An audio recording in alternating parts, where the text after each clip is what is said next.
مشتبہ حسین صاحب کا ایک مضمون. وہ ہمیں ٹوکیو میں دوسرے دن ملی اور ہم نے اسی دن اپنی بیوی کو خط لکھا. وہ ہمیں آج ملی ہے. دیکھنے میں کچھ خاص نہیں مگر پھر بھی اچھی ہے. اب ہمیں اسی رفاقت میں ٹوکیو کے شب و روز گزارنے ہیں, اسی کے سائے میں رہنا ہے. 8 دن کے بعد ہم اپنے ہوٹل میں گہری نیند سے لطف اندوز ہو رہے تھے کہ فون کی گھنٹی بجی. نیند سے جاگ کر فون کا ریسیور اٹھایا تو پتہ چلا ہندوستان سے فون آیا ہے. دوسری طرف ہماری بیوی کی آواز آئی تو ہم نے بے ساختہ پوچھا, ہیلو کیسی ہو, خیریت سے تو ہو نا؟ ہماری بیوی نے کہا, میری خیریت جائے بھاڑ میں, پہلے یہ بتاؤ اس وقت کمرے میں اکیلے ہو یا وہ بھی تمہارے ساتھ ہے؟ ہم نے آنکھیں ملتے ہوئے پوچھا, وہ کون؟ تو کمرے میں اکیلا رہتا ہوں. کیسی باتیں کرتی ہو, میری غریب الوطنی کا تو کچھ لحاظ کرو. اور پھر ایسی باتیں کرنے کے لیے کئی سمندر پار سے فون ملانے کی کیا ضرورت ہے؟ بولیں, یہ تمہاری آواز میں اتنا خمار کیوں ہے, ایک عجیب سی مستی کیوں ہے؟ ہم نے کہا, رات کا 1:30 بجا ہے, تمہارے فون کی گھنٹی پر جاگے ہیں, گہری نیند میں کیا اتنا خمار اور اتنی مستی بھی نہ آئے گی؟ بولیں, بالکل غلط, اس وقت تو رات کے صرف 10 ہی بجے ہیں.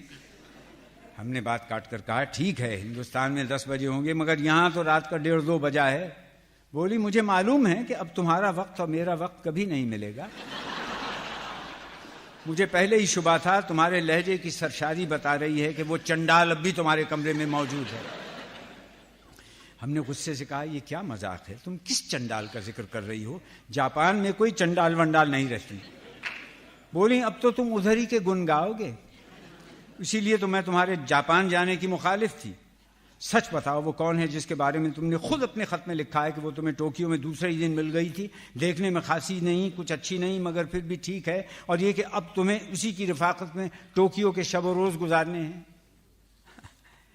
ہم نے زوردار قہقہ لگا کر کہا, تم سچ مچ بڑی بھولی ہو. ٹوکیو میں ہمیں دوسرے دن جو ملی وہ کوئی حسینہ نہیں بلکہ یونیسکو کی چھتری ہے.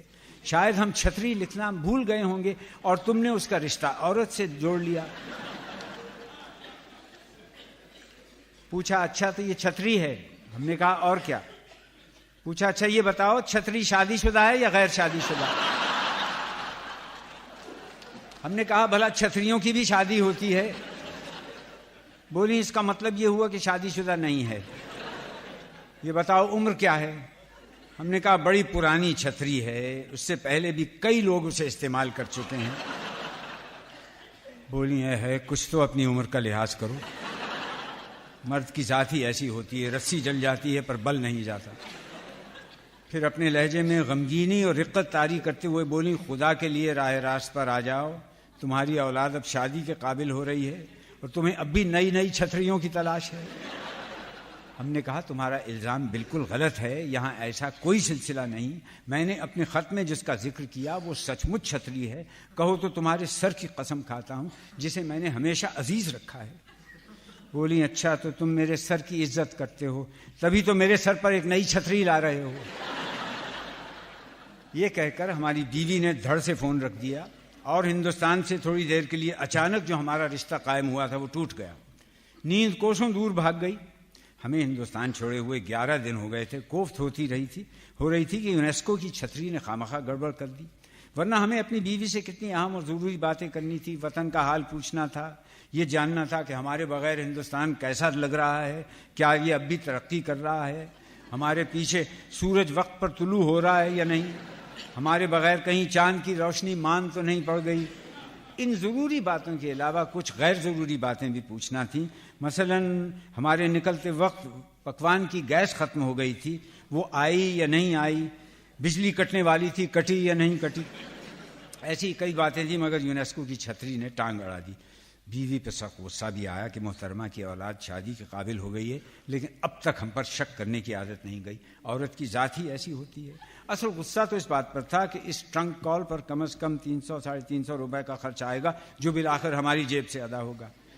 نیند اچٹ گئی تو بس اچٹتی ہی چلی گئی. گھڑی دیکھی تو 3 بج رہے تھے. کھڑکی سے نظر ہٹائی تو میز کے برابر رکھی ہوئی یونیسکو کی وہ چھتری نظر آ گئی جو فساد کی اصلی جڑ تھی. 10 دن پہلے ہم یونیسکو کے سیمینار کے افتتاحی اجلاس میں جب پہنچے تو یونیسکو کی عہدیدار مس جو نے ہمیں اور کئی اشیاء چیز دینے کے بعد یہ کہا کہ یہ چھتری بھی آپ کو سونپ رہی ہوں. ٹوکیو کا موسم بڑا غیر یقینی ہوتا ہے, کسی وقت بھی بارش ہو سکتی ہے, اس چھتری کو ہمیشہ اپنے پاس رکھیے. دیگر اشیاء تو اب آپ کی نجی ملکیت بن گئیں, لیکن خیال رہی یہ چھتری یونیسکو کی ملکیت ہے, جب تک جاپان میں رہیں اسے اپنے ساتھ ضرور رکھیے. جاتے ہوئے ہمیں واپس دے دیجیے کہ یونیسکو کے دیگر سیمیناروں میں آنے والے مندوبین کے استعمال میں آ سکے. ہم نے مس جو کے ہاتھ سے چھتری کو لیتے ہوئے کہا, مس جو, ہم نے ہمیشہ چھتری کے استعمال سے گریز کیا ہے. برسات تو ہمارے یہاں بھی ہوتی ہے, لیکن ہم بھیگنے کو زیادہ ترجیح دیتے ہیں اور موقع پاتے ہی کسی دوسرے کی چھتری کے نیچے گھس جاتے ہیں. چھتری کو ہر جگہ ٹنگائے پھرنا تو ہمیں پسند نہیں. چھتری تو پھر چھتری ہے, ہم تو اپنی بیوی کو بھی کبھی اپنے ساتھ لے جانے کے روادار نہیں ہیں. مس جو نے ہنس کر کہا, 35 دن چھتری کو اپنے ساتھ رکھیے, ہندوستان جانے کے بعد آپ شاید اپنی بیوی کو چھتری کے نعم البدل کے طور پر رکھنے لگ جائیں. یہ پلاسٹک کی چھتری تھی جس پر چپکا ہوا ہمارا نام تھا, مسٹر حسین انڈیا. ہو بہو ایسی چھتریاں اور مندوبین کو بھی دی گئی تھیں. پہلے ہی دن جب ہم کانفرنس روم میں آئے تو جیسے ہمارے پاؤں تلے سے زمین نکلے جا رہی ہو, کیونکہ جاپان کے زلزلوں کے شورائے آفاق جھٹکوں سے یہ ہمارا پہلا واسطہ پڑا تھا. ہم چھتری چھوڑ کر بھاگنا چاہتے تھے کہ جاپانی دوست نے کہا, زلزلے کے ایسے جھٹکوں پر یہاں چھتری چھوڑ کر بھاگنا منع ہے. یہ تو روز کا معمول ہے, کب تک آپ بھاگیں گے اور کہاں تک آپ بھاگیں گے. سیمینار کے دیگر مندوبین بھی ہراساں تھے, بلکہ سری لنکا کے مندوب تو اس قدر خوفزدہ ہو گئے کہ گھبراہٹ میں اچانک یونیسکو کی چھتری کھول کر کھڑے ہو گئے.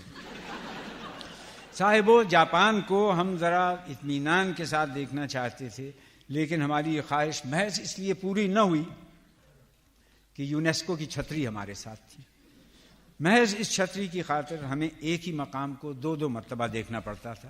ایک تو پہلی مرتبہ اس مقام کو دیکھنے جاتے تھے, اور دوسری مرتبہ یونیسکو کی چھتری کو واپس لانے کے لیے. جاپان کی زنانہ یونیورسٹی میں بھی 2 مرتبہ گئے, ایک مرتبہ اپنا خیر مقدم کروانے کے لیے, دوسری مرتبہ اپنی چھتری کو واپس لانے کے لیے.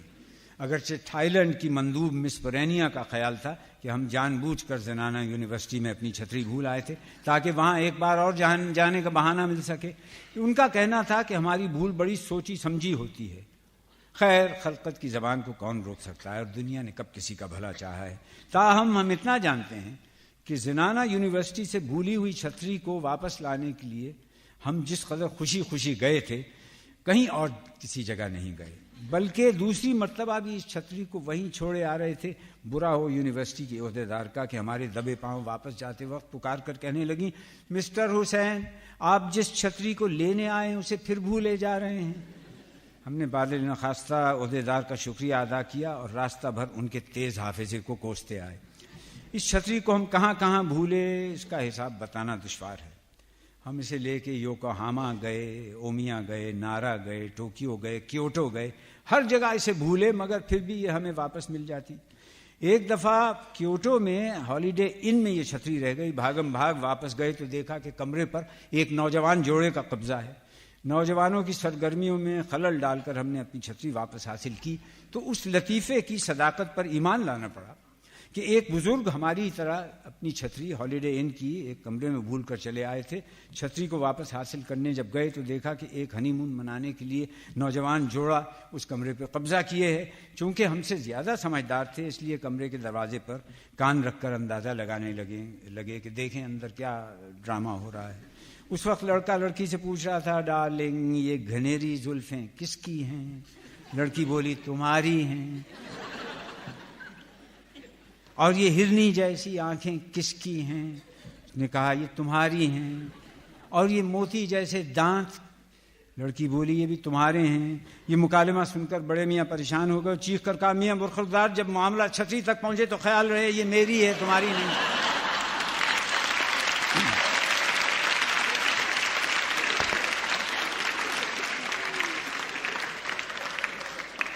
اس چھتری سے ہمارے کمزور حافظے کا رشتہ اتنا استوار ہو گیا تھا کہ آدھی رات کو اچانک نیند میں سے جاگ کر بھی اس چھتری کو تلاش کرتے تھے. جاپان میں سارے مقامات پر چھتریاں رکھنے کے سٹینڈ ہوتے ہیں. چھتری کو سٹینڈ میں رکھ کر مقفل کر دیجئے, کنجی اپنے ساتھ لے جائیے. 2 مرتبہ ہم چھتری کو سٹینڈ پر رکھ کر نہیں بھولے، مگر جب اسے حاصل کرنے کے لیے واپس پہنچے تو پتہ چلا کہ ہم چھتری کے سٹینڈ کی کنجی بھول گئے ہیں۔ غرض اس چھتری نے ہمیں جاپان میں جگہ جگہ رسوا کیا۔ بس میں، یونیسکو کی بس میں بھی بیٹھتے تو اچانک چھتری کی یاد آ جاتی اور ہم اسے لینے کے لیے بس سے کود پڑتے۔ آدھ گھنٹے کے بعد جب مایوس ہو کر بس میں واپس آتے تو دیکھتے کہ چھتری ہماری نشست پر آرام کر رہی ہے۔ بس ڈرائیور کو بھی ہماری عادت کا اندازہ ہو گیا تھا۔ بس چلانے سے پہلے پوچھتا تھا، کیا مسٹر حسین کی چھتری بس میں آ گئی ہے؟ اسبات میں جواب ملتا تو کہتا، اس کا مطلب ہے کہ سارے مندوبین آ گئے ہیں۔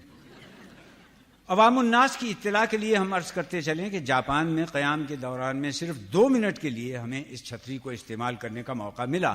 غالباً ٹوکیو میں ہماری آمد کا فیض تھا کہ موسم اچانک خوشگوار ہو گیا۔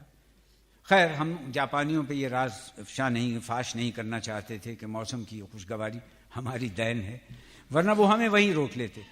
ایک دن ذرا سی بوندا باندی ہوئی تو ہم نے کہا چلو آج اس چھتری کو استعمال کر لیتے ہیں، مگر وہ تھی جاپانی چھتری، ہم سے کھلنے کا نام نہ لیتی تھی۔ ایک جاپانی کی خدمت حاصل کر کے چھتری کھلوائی، مگر ادھر چھتری کھلی ادھر برسات رک گئی۔ چاروں ناچار ایک دوسرے جاپانی کی خدمات حاصل کر کے چھتری بند کروائی۔ جب سیمینار ختم ہوا تو وداعی تقریب کے بعد ہم نے سینہ تان کر بڑے فخر کے ساتھ اس چھتری کو مس جو کے حوالے کیا اور جوش جنون میں فارسی میں یہاں تک کہہ دیا، سپردم بتو مایا خویش را۔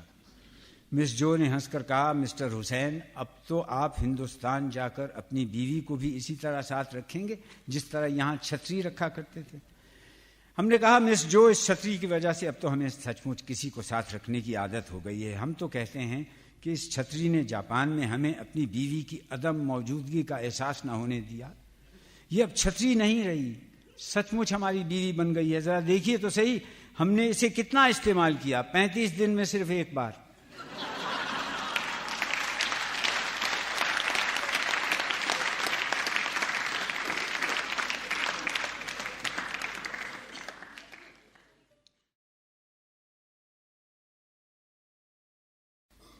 مشتبہ حسین صاحب کا ایک مضمون،